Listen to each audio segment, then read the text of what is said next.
Pakistan stock exchange میں زبردست تیزی، کاروبار کے دوران 900 پوائنٹس کا اضافہ، 100 انڈیکس 76,000 کی ریکارڈ حد عبور کر گیا۔ تاجر دوست اسکیم کے تحت 23 مئی تک 17,000 سے زائد تاجروں نے رجسٹریشن کرا لی، کراچی کے 5 اور لاہور کے 4,500 سے زائد تاجر شامل۔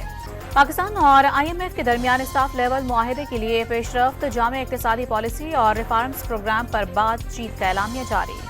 UAE نے پاکستان میں سرمایہ کاری کے لیے $10 ارب مختص کر دیے، توانائی، پورٹ آپریشنز، منصوبوں، غذائی تحفظ، مواصلات، معدنیات اور مالیاتی سروسز کے شعبے میں سرمایہ کاری کی جائے گی۔ PTI کا مرکزی سیکریٹریٹ سیل کرنے کے دوران مزاحمت پر انسداد دہشت گردی کا مقدمہ درج، نامزد ملزم عامر مغل کو جیل بھیج دیا گیا۔ شبلی فراز کا PTI آفس سیل کرنے میں حکومت پر ملوث ہونے کا الزام، وزیر قانون اعظم نذیر تارڑ نے حکومتی عمل دخل کا الزام مسترد کر دیا۔ لاہور ہائی کورٹ کے حکم پر پنجاب کی خصوصی عدالتوں میں ججز تعینات، انسداد دہشت گردی کی 6 اور دیگر 4 عدالتوں میں ججز مقرر، وفاقی حکومت کو ججز کی تعیناتی کے لیے 15 روز کی مہلت مل گئی۔ عدالتی کارروائی کی رپورٹنگ پر پابندی سے متعلق پیمرا نوٹیفیکیشن کے خلاف درخواستوں پر لاہور ہائی کورٹ نے فوری حکم امتناع کی استدعا مسترد کر دی۔ پیمرا سمیت دیگر فریقین کو نوٹس، اٹارنی جنرل معاونت کے لیے آئندہ سماعت پر طلب۔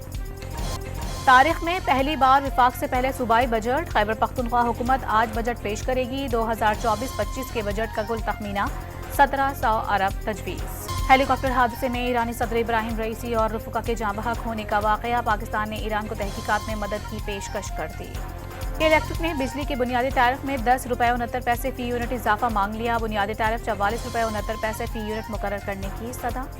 کراچی میں لائن لائسنس والے علاقوں میں 14 گھنٹے تک بجلی بند، مستثنی علاقوں میں بھی 4 گھنٹے کی لوڈ شیڈنگ، کے الیکٹرک کی طویل لوڈ شیڈنگ کی تردید۔